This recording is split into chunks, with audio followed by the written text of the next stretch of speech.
ఈరోజు వాక్య ధ్యానము ఆదికాండము 22వ అధ్యాయము 2వ వచనము. ఆదికాండము. అప్పుడు ఆయన, నీకు ఒక్కడైన నీ కుమారుణ్ణి అనగా నీకు ఒక్కడైన ఒక్క కుమారుణ్ణి అనగా నీవు ప్రేమించి ఇస్సాకును తీసుకొని మోరియా దేశమునకు వెళ్ళి అక్కడ నేను నీతో చెప్పు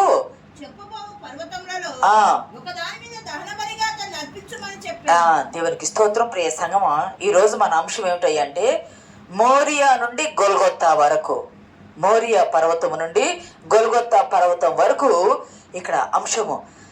దేవుడు చెప్తూ ఉన్నాడు, దేవుని ప్రణాళిక ఎంత అద్భుతమైందయ్యా, ఎంత మహా ప్రణాళిక ప్రభు వారు చేశారంటే ఎంత క్రమమైందయ్యా అంటే, భూమి మీద మొదటి మానవుడైన ఆదామును చేశాడు కదా. ఆదాము మొదటి మానవుడు భూమి మీద, ఆదామును చేశాడు.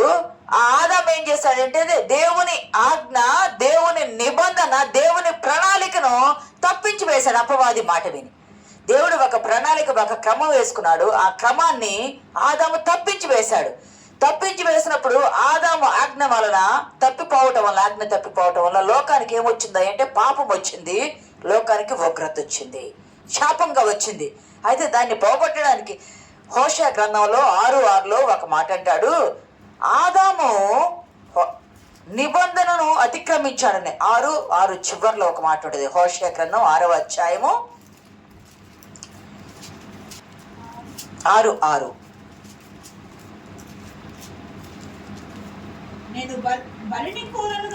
నేను బలిని కోరను గాని కనికరమునే కోరుతున్నాను.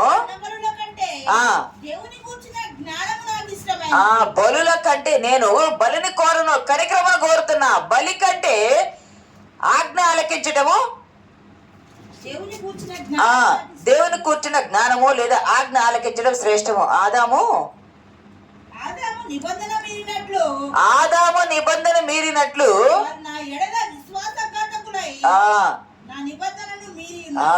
నిబంధన మీరటము, ఆజ్ఞ మీరటం అంటే దేవుని ఎడల విశ్వాసఘాతకులవటము. ఇంత సృష్టినిచ్చి వాటికి పేర్లు పెట్టాయా, వాటిని ఏలయ్యా అని ఎంత అధికారము. 100 ఎకరాలు ఉంటేనే మనం ఆసామి అంటామే. అసలు ఈ భూగోళాన్ని ఆదాము చేతికిచ్చి, నీదయ్యా, నువ్వు ఏలు, నువ్వు నా కుమారుడు అయ్యా అని దేవుడు ఎంత ఏకగా చేస్తే, ఆదామును ఏలమని చేస్తే ఆదాము ఏమయ్యాడంటే పాలకుడు అయ్యాడు. ఏలికంతా తీసి అపవాది చేతుల్లో పెట్టి, నువ్వు ఏలు అపవాది సాతానని సాతానికి అప్పచెప్పి తానేమంటే అపవాది చేతిలో పాలకుడు అయ్యాడు. ఆ ఆదాము నా నిబంధన మీరి విశ్వాసఘాతకుడు అయ్యారు. మీరందరూ కూడా నా జ్ఞానము నేర్చుకోకుండా ఘాతకులు అవుతున్నారని చెప్పి, మరి ఆదాము తప్పిపోయాడు, అతని సంతతి తప్పిపోయింది కదా. మళ్ళీ దేవుని క్రమము జరగాలి కదా భూమి మీద. కాబట్టి ఒక మంచి నమ్మకమై విధేయత గల వ్యక్తిని దేవుడు ఎన్నుకుంటే ఆ వ్యక్తి ఎవరయ్యా అంటే అబ్రహాము. ఆ వ్యక్తి ఎవరయ్యంటే అబ్రహాము. పిలిస్తే పలికాడు, రమ్మంటే వచ్చాడు, వెళ్ళమన్న చోటుకి వెళ్ళాడు, చెప్పిన పని చేశాడు, ఇస్తానన్న దేవుడు ఇచ్చాడు, ఇచ్చిన కుమారుడిని ప్రేమిస్తున్నాడు. దేవుడు అన్నాడు, అబ్రహాము, నేను కుమారుడిని ఇచ్చాను కదా, నన్ను ప్రేమిస్తున్నాడా, కుమారుడిని ప్రేమిస్తున్నాడా? ఒక్కగానొక కుమారుడు ఇష్మాయిల్ని పంపించి వేశాడు, నన్ను ప్రేమిస్తున్నాడా, కుమారుడిని ప్రేమిస్తున్నాడా? పరీక్ష చేయాలి కదా. ఇక్కడ ఒక మాట ఇవ్వబడింది. మనం హెబ్రీలో అకేదా అంటారు. హెబ్రీలో ఒక మాటని ఏమంటారంటే అకేద, అత్యున్నత విధేయత గల పరీక్ష పెట్టాడంట దేవుడు. అకేద అంటే బంధించుట, లేకపోతే పరిశోధించుట. బంధించుట, పరిశోధించుట. ఏం పరిశోధిస్తున్నాడు? బంగారాన్ని చేయాలంటే బంగారాన్ని ఏం చేస్తారు? పొట్టము వేస్తాం, అంటే అగ్నిలో వేస్తాము, శుద్ధ సువర్ణంగా చేస్తాము. దాన్ని ఏం చేస్తాము? 24, 22, 18, 10 ఇన్ని క్యారెట్స్ అని దానికి వాల్యూ ఇస్తాము. దానిలో ఉన్న నాణ్యత మెరుగును బట్టి ఇస్తాము. అంటే అది ఇది కేడియం 916 కేడియం అని మనం ఇస్తాం కదా, అలా ఇస్తాము. అబ్రహాము ఏ స్టేజ్లో ఉన్నాడు? 10వ రకమా, 18వ రకమా, 22వ రకమా, 24వ రకమా, ఇంకా అంతకు మించి లేదు.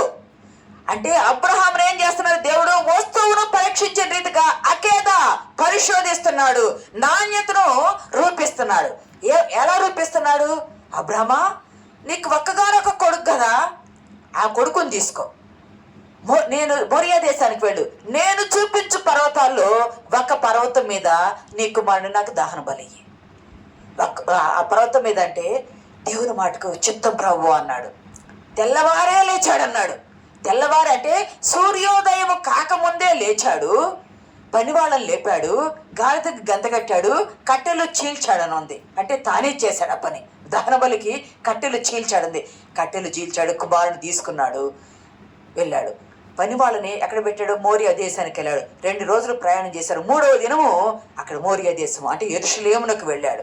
అక్కడికి వెళ్ళి దేవుడు చూపించే పర్వతాలు ఒక పర్వతం దగ్గర, ఆ మోరియా పర్వతం దగ్గర, ఈరోజు మౌంట్ మోరియా అంటున్నాం. డోమ్ ఆఫ్ ద రాక్ ఉంది అక్కడ, రాక్ ఆఫ్ ద డోమ్ ఉంది అక్కడికి వెళ్ళాడు. ఆ కొండ మీద ఆ పర్వతం దగ్గర పనివాళ్ళు పెట్టి, గాడిదలను పెట్టి, మీరు ఇక్కడే ఉండండి, ఈ చిన్నవాడిని తీసుకొని నేను వెళ్ళి దేవునికి మ్రొక్కి మరలా మేము తిరిగి వస్తాం. ఎంత ప్రవచనం చెప్పాడు, ఎంత విశ్వాసాన్ని కనపరిచాడు. అబ్రహాము విశ్వాసులకు తండ్రి ఎందుకన్నాడు అంటే, నేను ఈ చిన్నవాడిని తీసుకొని పైకి వెళ్ళి దేవునికి మొక్కి మేము మరలా మీ ఎత్తుకు వస్తాం. చదవమ్మా మాట ఉంటుంది. 4వ వచనం. అక్కడికి వెళ్ళి దేవునికి మ్రొక్కి మరలా మీ యొద్దకు వచ్చేదమని చెప్పి. ఎంత ఎంత విశ్వాసం మాట. నేను ఈ చిన్నవాడిని తీసుకొని వెళ్తాను, అక్కడికి వెళ్తాము, దేవుడికి మొక్కుతాము, మొక్కి మరలా మీ యొద్దకు వస్తాము అంటే నా దేవుడు, ఈ పిలిచిన దేవుడు నన్ను నడిపించాడు, నడిపించిన దేవుడు వాగ్దానం చేశాడు, వాగ్దానం చేసిన దేవుడు 100 సంవత్సరాల ప్రాయంలో మృతతుల్యమైన మా దేహము నుండి కుమారుని ఇచ్చాడు. ఇచ్చిన దేవుడు మరలా తిరిగి ఇచ్చుడికైనా సమర్థుడు, ఆయనకు అసాధ్యమైంది లేదు. నేను చిన్నవాడు వెళ్ళి మ్రొక్కి మరలా నీ యొద్దకు వస్తానని ప్రవచనము చెప్పింది ఇదిగా చెప్పి వెళ్ళాడు. వెళ్ళేటప్పుడు ఏం చేశాడో తెలుసా? తను ఒక చేతిలో కత్తి పట్టుకున్నాడు, ఒక చేతిలో నిప్పు పట్టుకున్నాడు. కుమారుని కట్టెలు చీల్చాడు కదా, చీల్చిన కట్టెలు కుమారుని భుజం మీద పెట్టాడు. కుమారుని మీద పెట్టి ఎక్కుతూ ఉన్నారు. కుమారుడికి తెలియదు కదా గొర్రెపిల్ల లేదని. అరే, బలికి ప్రాముఖ్యమైనది గొర్రెపిల్ల. గొర్రె లేకుండా సే అని హీబ్రూలో సే అనే మాట వాడతారు. సే అంటే గొర్రెపిల్ల, గొర్రెపట్టెలు, గొర్రె అనే మాట. గొర్రె తండ్రి అంటే ఏమన్నా కుమారుడా అని అడిగితే అన్నీ ఉన్నాయి, కత్తి ఉంది, నిప్పు ఉంది, గొర్రెపిల్ల ఏదంటే దేవుడే చూసుకుంటాడయ్యా, పర్వతం మీద దేవుడే చూసుకుంటాడయ్యా అని ఎంత నిరీక్షణకు చెప్పాడో. నీవే గొర్రెపిల్లవయ్యా అని చెప్పలేదు, కానీ పిలిచిన దేవుడు గొర్రెపిల్లను కూడా ఇస్తాడని నమ్మకంగా చెప్పాడు. అక్కడికి వెళ్ళాడు, బలిపీఠం కట్టాడు, కుమారుని భుజం మీద పెట్టిన ఆ కట్టెలను పేర్చాడు, కుమారుని కట్టి గొర్రెపిల్లలకి కట్టి మా బలిపీఠం మీద పెట్టి ఆ కత్తి ఎత్తాడు. గమనించండి, కత్తి నిప్పు అబ్రహాం పట్టుకున్నాడు కానీ కుమారునికి ఇవ్వాల.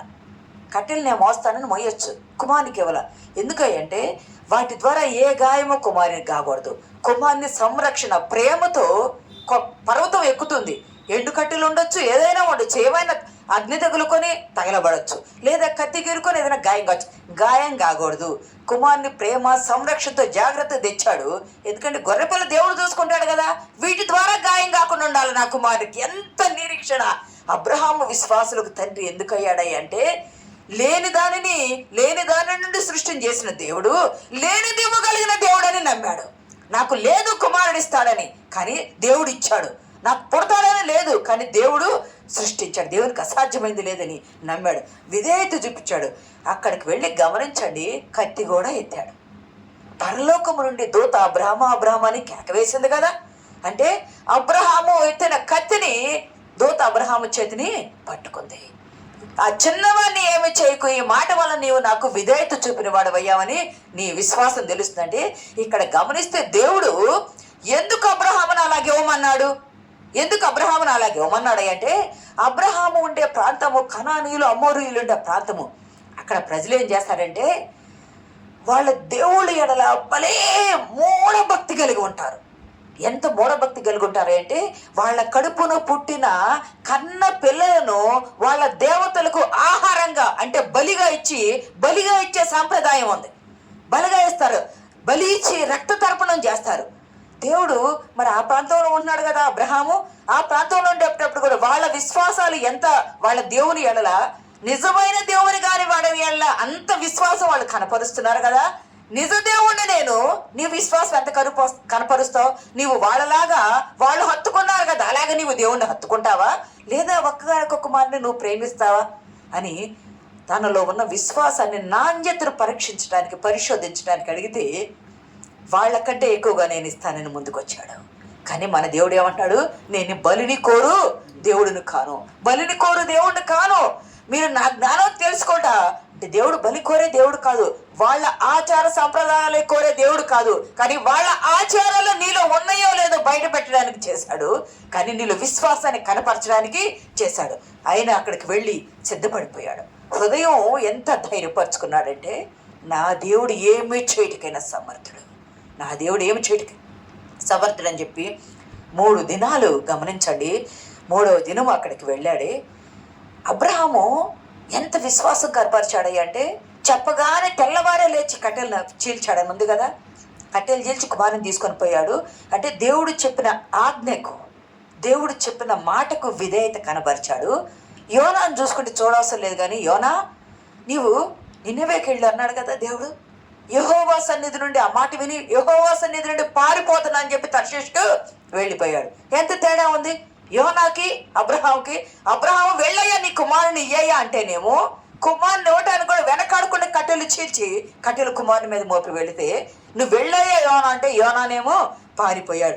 గమనించండి, మొదటి సమయంలో కూడా ఉంటుంది కదా 15:22లో కూడా, మొదటి సమయంలో 15:22 వచ్చిన ఉంటుంది చూడండి.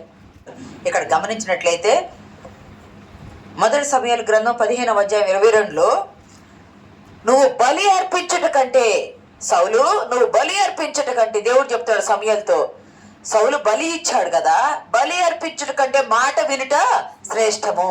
బలి అర్పించట కాదు, మాట వినుట శ్రేష్టము. ఇక్కడ అబ్రహాము దేవుని మాట, దేవుని ఆజ్ఞ విన్నారు. అక్కడికి వెళ్తే గమనించండి, హెబ్రీ పత్రిక 11లో కూడా ఒక మాట ఉంటుంది. 11:28 వచనం చదవండి ఒకసారి.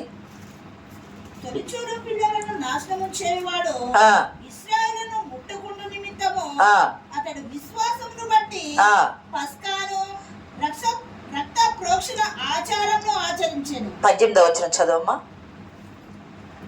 అబ్రాహాము శోధింపబడి విశ్వాసమును బట్టి ఇస్సాకును బలిగా అర్పించెను. ఎవడు ఆ వాగ్దానమును సంతోషంతో అంగీకరించెను, ఇస్సాకు వలనైనది నీ సంతానం అనబడును. ఇస్సాకు వలనైనది నీ సంతానం అనబడును. గమనించండి, దేవుడు బలి ఇవ్వటానికి సిద్ధపడ్డాడు, బలి ఇవ్వబోయాడు కూడా, ఇవ్వబోయాడు కూడా. అబ్రహాము నుండి ఇస్సాకు వలనైనదే నీ సంతానం అనబడును, కానీ వేరేది నీ సంతానము కాదు. గమనించండి, ఇక్కడ అది ప్రవచనం చెప్పాడు. ఎవరు? అబ్రహాము. నేను మరలా వస్తానని అక్కడికి వెళ్ళాడు. దూత కనిపించి, అబ్రహామా నీ విధేయత నాకు తెలిసింది, నువ్వు చిన్నవాడిని ఏమి చేయకు, నువ్వు వెనక తట్టు చూడు, పొదల్లో ఒక పొట్టేలు చిక్కుకు. 8వ వచనంలో 13వ వచనంలో కూడా ఉంటుంది అమ్మా, అది 22 పదం. అప్పుడు అబ్రహాము కన్నులెత్తి చూడగా పొదలో కొమ్ములు తగులుకొని ఉన్న ఒక పొట్టేలు వెనక తట్టున కనబడెను. గమనించండి, అబ్రహాము కన్నులు మూసి కార్యం చేస్తుంటే, కన్నులు తెరిచిన తర్వాత కళ్ళకి ఏం కనిపించిందంటే, పొదలలో కొమ్ములు తగులుకొని ఉన్న పొట్టేలు కనిపించింది. పొట్టేలు కొమ్ములు ఊదటానికి జయ సంకేతంగా ఉంటాయి. ఆ కొమ్ములు ఎక్కడ తగులుకున్నాయి అంటే పొదల్లో తగులుకున్నాయి. ఏమి కనిపించింది? వెనక తట్టు కనిపించింది. మీకు గుర్తుందా, సీనాయి కొండ దగ్గర కూడా మోషేను దేవుడు అంటాడు, మోషే నువ్వు నన్ను ముఖాముఖి చూచి నువ్వు బ్రతకలేవు, నువ్వు ఈ రాళ్ళ మధ్య దాగి ఉండు, నేను దాటిపోతా, నా వెనుక తట్టు నువ్వు చూడు, నువ్వు బ్రతుకుతావు. ఇక్కడ కూడా గొర్రె పిల్ల అయిన యేసుక్రీస్తు ప్రభువారు అప్పటికి శరీరధారి అయి రాలేదు కాబట్టి వెనుక తట్టు అబ్రహాము గొర్రె పిల్లను చూచాడు. గమనించండి, ఆ గొర్రె పొట్టేలును తీసుకొచ్చి, పొట్టేలు ఇంకా శ్రేష్టమైనది, పొట్టేలును తీసుకొచ్చి అక్కడ బలి ఇచ్చాడు. గమనించండి, ఎందుకు మోరియా నుండి గొల్గొతా అనుకున్నామంటే, ఆ పర్వతాలలో, అదంతా పర్వత ప్రాంతాలు కదా, మోరియా పర్వతమేమో ఊరిలో ఉన్నది, అదే పర్వత శ్రేణుల్లో చివర ఉన్నదే గొల్గొతా. మోరియా పర్వతము, పర్వతాలు ఉన్నాయి కదా, పర్వతాలు ఇక్కడ మొదలుకొని ఆ చివరి దాకా వెళ్తా ఉంటాయి కదా. ఊరిలో ప్రారంభమైంది, యెరూషలేములో ప్రారంభమైంది, ఇస్సాకును బలి ఇచ్చింది మోరియా పర్వతము ఊరిలో ఉన్నది. ఊరిలో ఉన్న పర్వతము ఊరి బయట చివరికి వచ్చింది ఆ పర్వతాల్లో చివరి శిఖరము గొల్గొత్తా కొండ, గొల్గొత్తా పర్వతం. గమనిస్తే ఈ పర్వతం మీద ఇస్సాకును బలిచ్చారు. ఇవ్వబోయింది అక్కడే. ఎక్కడ ఇవ్వబోయారో అక్కడే అదే స్థలములో ఇస్సాకు కట్టెలు మోసుకుంటా వచ్చాడు. అదే స్థలములో దావీదు కళ్ళాన్ని కొన్నాడు. అక్కడ డబ్బులు ఇచ్చి నూర్చడి కళ్ళాన్ని కొని అక్కడ బలి దేవాలయం కట్టాడు. అదే స్థలములో దినవృత్తాంతములు 2వ దినవృత్తాంతములు 3:1 చూడండి.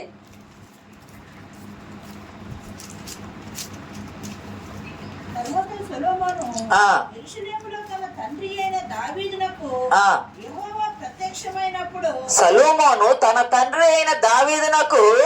యెహోవా ప్రత్యక్షమైనప్పుడు మోరియా పర్వతమందు దావీదు సిద్ధపరిచిన స్థలం మోరియా పర్వతమందు ఆ మోరియా పర్వతమందే అబ్రహాము ఇస్సాకును బలి ఇవ్వబోయింది. దేవుడు ప్రత్యక్షమైన దావీదుకి ఎక్కడయ్యా అంటే ఈ మోరియా పర్వతమందే, ఇదే స్థలములో, ఈ స్థలములోనే దేవుడు ప్రత్యక్షమయ్యాడు. ఎవరికి? దావీదుకు కూడా. అదే స్థలములో సొలొమోను మహారాజు దేవాలయము కట్టాడు. ప్రియ సంగమ, ఎంత ప్రణాళిక! దేవుని ప్రణాళిక ఎంత అద్భుతంగా ఉంది. ఒక్క మానవుడు తప్పిపోతే ఆ తప్పిపోయిన మానవుడిని వదిలిపెట్టకుండా అతని ప్రణాళికలోకి తీసుకురావడానికి అబ్రహాముని అనుకుని అబ్రహాము కుమారుడు ఇస్సాకును బలివ్వమని అది మోరియా పర్వతాన్ని చూపించి ఆ పర్వతంలో అబ్రహాం కుమారుడైన దావీదు కుమారుడైన యేసుక్రీస్తు అన్నారు. దావీదుకి అక్కడే ప్రత్యక్షమయ్యి అక్కడే సొలొమోను దేవాలయం కట్టాలని చెప్పించే దేవాలయం కట్టించాడు. ఎంత ప్రణాళిక! ఇక్కడ మనం గమనించినట్లయితే ఏకైక కుమారుడు ఇస్సాకు, వాగ్దాన పుత్రుడు. ఇష్మాయేలు లెక్కలోకి రాడు, దాసి సంతానం. కాబట్టి ఆ ఇస్సాకు వలనైనదే వాగ్దానం అని చెప్పింది కదా. ఆ వాగ్దాన పుత్రుడిని బలివ్వబోయారు. ఈ బలి దేనికి మోడల్లో ఉందంటే పరలోకపు తండ్రి తనకు ఉన్న ఒక్కగానొక్క పరలోకపు కుమారుణ్ణి బలివ్వటానికి సూచనగా ఉన్నది. భూలోకములో ఉన్న అబ్రహాము, భూలోకపు తండ్రి అయిన అబ్రహాము తన వాగ్దాన పుత్రుడైన ఇస్సాకును బలి ఇచ్చే మాదిరి పరలోకపు తండ్రి పరలోక కుమారుడైన యేసుక్రీస్తుని బలి ఇవ్వడానికి చూపించిన మాదిరిగా ఇక్కడ చూపించారు. ప్రియ సంగమా, దేవుని బిడ్డలారా, గమనించినట్లయితే ఇక్కడ ఇస్సాకు మోరియా పర్వతానికి కట్టెలు మోసుకుంటా వెళ్ళాడు. యోహాను సువార్త 19:17 చూడండి. మోరియా నుండి గొల్గొతాకు వస్తున్నాము ఇప్పుడు. వారు యేసును తీసుకొని పోయి ఆయన తన సిలువను మోసుకొని కపాల స్థలమైన చోటికి వెళ్ళను. ఆ చోటికి హెబ్రీ భాషలో దానికి గొల్గొతా అని పేరు. మోరియా పర్వతానికి ఈ లోకపు వాగ్దాన పుత్రుడు కట్టెలు మోసుకుంటా వెళ్ళాడు, అంటే సిలువను మోసుకుంటా వెళ్ళాడు.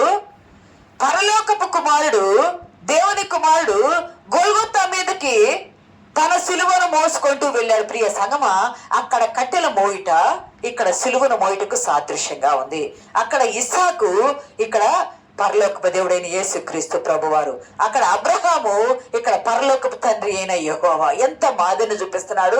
మోరియా పర్వతం మీద ఇవ్వబడిన బలి ఆ పర్వతాలలో చివరిదైన గొల్గొతా మీద, వెనుక తట్టు చూస్తే కనిపించే గొల్గొతా మీద యేసుక్రీస్తు ప్రభువారు సిలువ వేయబడుతున్నారు. ఇది ఎందుకయ్యా అంటే చూడవలసిన లేదు కానీ లేవియా కాండం 16వ అధ్యాయంలో చాలాసార్లు చెప్పాను మీకు. 2 రకాలైన బలులు ఇస్తారు. పాప పరిహారం చేయాలన్నా దానబలి చేయాలి, 2 రకాల బలులు ఇస్తారు. 2 గొర్రెలను కానీ మేకలను కానీ తీసుకొచ్చి ఒకదాన్ని ప్రత్యక్ష గుడారము లేదా దేవాలయం దగ్గర వధించి రక్తాన్ని ప్రోక్షీకరిస్తారు.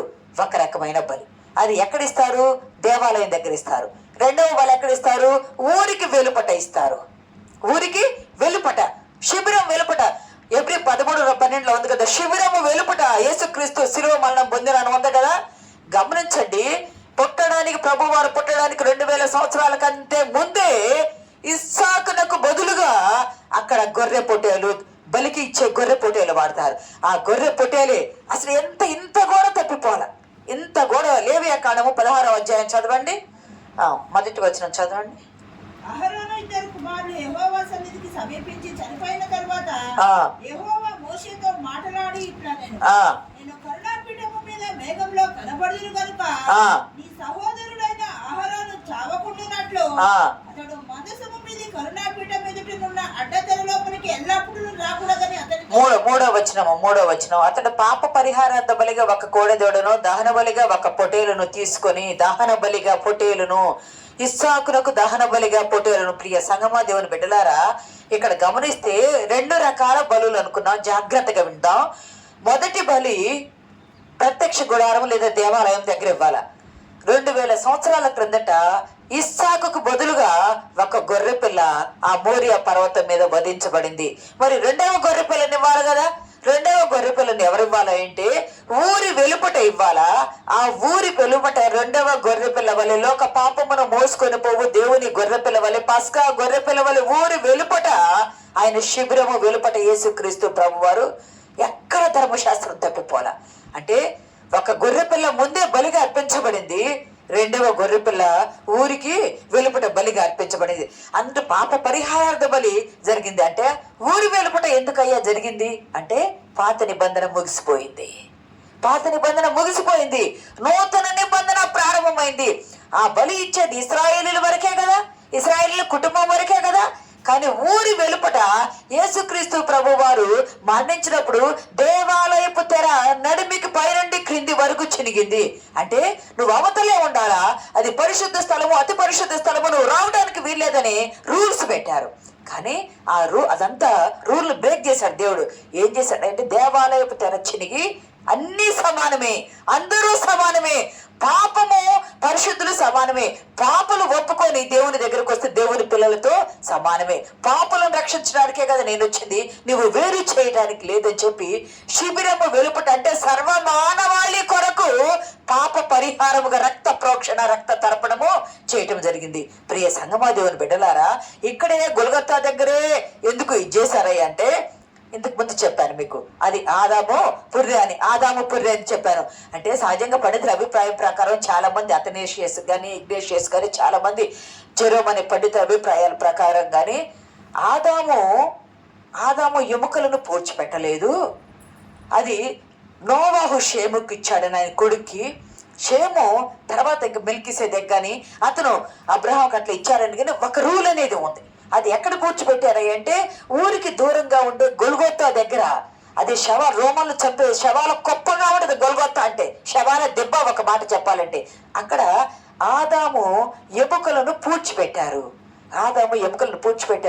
అందుకని మానవ ఆకారం ఉండే పుర్రె ఉంటది, అది ఆదాము తల.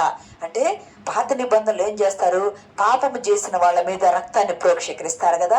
యేసుక్రీస్తు ప్రభు వారు కూడా మొదటి ఆదాము పాపం చేస్తే కడపటి ఆదాముగా యేసుక్రీస్తు ప్రభు వారు వచ్చి ఈ గొల్గొతా కొండ మీద ఎక్కడైతే ఆదాముని పూడ్చిపెట్టారో అక్కడ ఆయన సిలువ చేయగా అప్పుడు భూకంపం వచ్చి అక్కడ కొండ 2గా నెర్రవిడిచింది.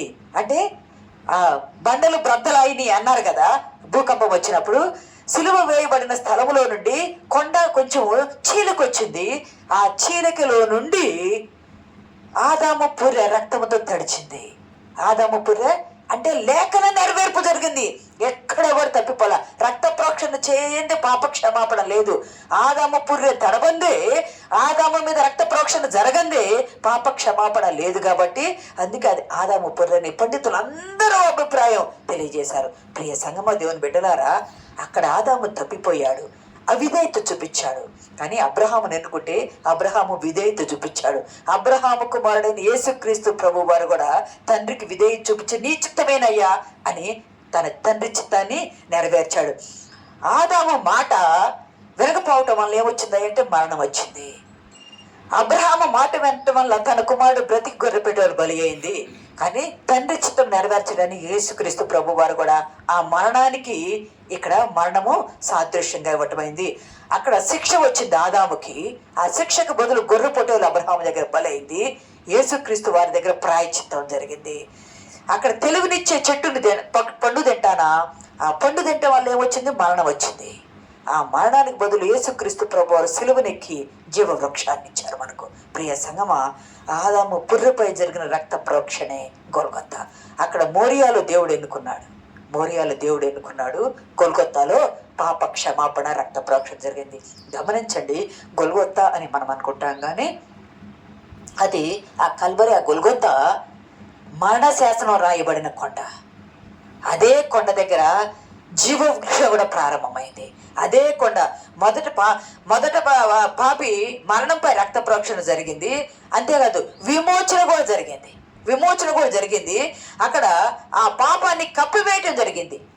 ఆదాము చేసిన పాపాన్ని యేసుక్రీస్తు రక్తముతో కప్పివేయటం జరిగింది. ఇక్కడే మనం కానీ గమనించినట్లయితే మనం సంఘం వెలుపల ఉన్నా సంఘం లోపల ఉన్నా రక్త ప్రోక్షణ లేనిదే, దేవునిలో యేసుక్రీస్తులో కడగబడనిదే మనకు పాపక్షమాపణ లేదు. ఎంత ప్రణాళిక! ఈరోజు మోరియా కొండ చూస్తున్నామా? మోరియా కొండ చూస్తే అబ్రహాం ఇస్సాకును బలిచ్చింది గుర్తుకొస్తుందా? ఈరోజు గొల్గొతా కొండ చూస్తున్నామా? గొల్గొతా కొండ చూస్తే యేసుక్రీస్తు ప్రభు వారి సిలువ వేయబడింది కనిపిస్తుందా? సజీవ సాక్ష్యాలు. బైబుల్ మనం చూసి నమ్మినా నమ్మకపోయినా, అంజులైనా నమ్మినా నమ్మకపోయినా, మనమైతే నమ్ముతాం దేవుని బిడ్డలమే. నమ్మని వారికి ఈరోజు సజీవ సాక్ష్యాలు అవన్నీ. ఈరోజు సజీవ సాక్ష్యాలు టీవీలో యుద్ధాల్లో కనిపిస్తా ఉన్నాయి. ఆ సాక్ష్యాలు మనం నమ్మవలసింది ఏమిటంటే ఖచ్చితంగా దేవుడు ప్రణాళిక చేశాడు. ఆ ప్రణాళిక కొరకు ఇస్సాకును ఎన్నుకున్నాడు. ఇస్సాకును కాపాడి యేసుక్రీస్తుని బలి ఇచ్చాడు. ఆ యేసుక్రీస్తు ద్వారా సర్వలోకానికి రక్షణ వస్తుంది. ఆయన ద్వారా తప్ప నువ్వు పరలోక మార్గం పోయే మార్గమే నీకు లేదు. ఆ సిలువ మార్గమే. ఇస్సాకు కట్టెలు మోసుకొని పోయిన రీతిగా యేసుక్రీస్తు ప్రభు వారు సిలువను మోసుకుపోయి ఆ సిలువ బలియాగం ద్వారా నీకు నాకు రక్షణ ఇచ్చాడు. పాత నిబంధన ముగిసిపోయింది. ఇక్కడ కానీ గమనిస్తే దావీదు కూడా ఒక మాట అంటాడు. అబ్రహాము ప్రవచనం చెప్పాడు, నేను మరలా తిరిగి వస్తానని. దావీదు కూడా ఒక ప్రవచనం చెప్పాడు. ఏమని చెప్పాడు? ఇశ్రాయేలు సున్నతి లేని ఫిలిస్తీయుడు ఏ పాటివాడు? జీవము గల దేవుని సైన్యాన్ని తిరస్కరించడానికి ఈరోజు దేవుడు నిన్ను నా చేతికి అప్పగించును, నీ తల తెగవేతును. అతనిని కొట్టక ముందే, గొల్యాతును చంపక ముందే ప్రవచనం చెప్పాడు, నీ తల తెగవేతునని. తెగవేసి ఆ తలను పట్టుకొని వచ్చాడు. ప్రియ సంగమా, ప్రవచన నెరవేర్పు చేసే దేవుడు మన దేవుడు. తాను నమ్మిన బిడ్డల ప్రవచన నెరవేర్పు చేసే దేవుడు. నువ్వు ఎక్కడ ఉన్నావు? ఆజ్ఞ వినే మోరియా కొండ మీద ఉన్నావా? ఆజ్ఞ పాటించిన గొల్గొతా కొండలో క్రీస్తు రక్తంలో నీవు ఉన్నావా? మోరియా కొండ మీద ఉన్నా నువ్వు ఆజ్ఞ పాటించిన వాడివే. కానీ అక్కడి నుండి నువ్వు గొల్గొతా వరకు నడిస్తేనే నువ్వు క్రీస్తు రక్తంలో కడగబడి బిడ్డగా అంగీకరించబడతావు. ఆ పాత నిబంధన ముగిసిపోయింది.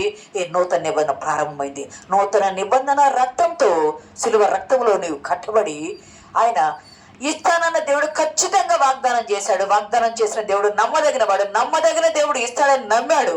మనం కూడా నమ్మాలి. ఎంతటి క్లిష్ట సమస్య అయినా అనేది ఆయన సరి చేయుటకు సమర్థుడు అని నమ్మితే ఆ నమ్మిక తప్పిపోకుండా దేవుడు నీ పక్షాన కార్యం చేస్తాడు. రోమపత్రిక 5:19 ఏలయనగా ఒక మనుషుని అవిధేయత అనేకులను పాపులుగా ఎలాగూ చేయబడిరో అలాగే ఒకని విధేయత అనేకులు నీతిమంతులుగా చేయబడతారు. ఒకని అవిధేయత, ఆదాము అవిధేయత అందరినీ పాపులుగా చేసింది. ఒకని విధేయత, యేసుక్రీస్తు విధేయత అందరినీ మంచివానిగా చేసింది, అంటే నీతిమంతులుగా చేసింది. ఆదాము పాపం చేసి పడిపోతే ఆదాము పడిపోయిన సంతతిని కాపాడటానికి ఈ లోకానికి ప్రభు రావాలి కాబట్టి ఎవరిని ఎన్నుకున్నాడు అంటే అబ్రహాముని ఎన్నుకున్నాడు. అబ్రహాము ద్వారా మోరియా పర్వతం మీద నిబంధన చేశాడు. ఆదాము పాపము పోవడానికి ఆ నిబంధన స్థిరపరిచి ఆయన గర్భం నుండి, ఇస్సాకు గర్భం నుండి యేసుక్రీస్తు వారిని నడిపించి 1 కొరింథీయులు 15లో ఒక మాట ఉంటుంది, 22లో ఒక మాట, ఆదామునందు ఎలాగూ అందరూ మృతి పొందురు అలాగే క్రీస్తునందు అందరూ బ్రతికించబడుతున్నారు. ఆదాము వల్ల మరణం వచ్చింది. ఆ మరణం వల్ల అందరూ మరణించారు. అయితే ఇస్సాకును ఎన్నుకొని, మోరియా మీద ఇస్సాకును ఎన్నుకొని గొల్గొతా వరకు క్రీస్తును నడిపించి క్రీస్తులో అందరినీ బ్రతికించాడు. 45లో వచనంలో ఉంటుంది, 15:45. ఇందు విషయమై ఆదామును మొదటి మనుషుడు జీవించు ప్రాణి ఆయను, కడపటి ఆదాము జీవింపచేయు ఆత్మ. ఆదాము అబ్రహాము ఎలాగైతే నమ్మి వాగ్దానానికి వారసుని ఇచ్చాడో ఈ లోకంలో యేసుక్రీస్తు ప్రభు వారు కూడా వాగ్దాన పుత్రుడు, పరలోకం నుండి పంపబడ్డ కుమారుడు అయ్యుండి జీవింపచేయు ఆత్మ అయ్యాడు. ఆదామేమో ఈ భూమి మీద పుట్టిన మనుషుడు, యేసుక్రీస్తు ప్రభు వారు పరలోకం నుండి వచ్చిన మనుషుడు. వీళ్ళిద్దరికి మధ్య ఎవరున్నారు అంటే విధేయత గల అబ్రహాము ఉన్నాడు. విధేయత, దేవుని మాట నమ్మిన అబ్రహాము ఉన్నాడు. ఆ నమ్మిన అబ్రహాము ద్వారా ప్రణాళిక కొనసాగించి క్రీస్తును గొల్గొతా వరకు నడిపించాడు. ఆ మనము కూడా విధేయత పుత్రులుగా ఉండి, అబ్రహాము ఎంత విధేయతుడిని నమ్మి కార్యాలు జరిగించుకున్నాడో మనము కూడా నమ్మి కార్యాలు జరిగి ప్రభువులో సాగిపోవడానికి పరిశుద్ధాత్మ దేవుడు సహాయం దయచేయను గాక. ఆమేన్.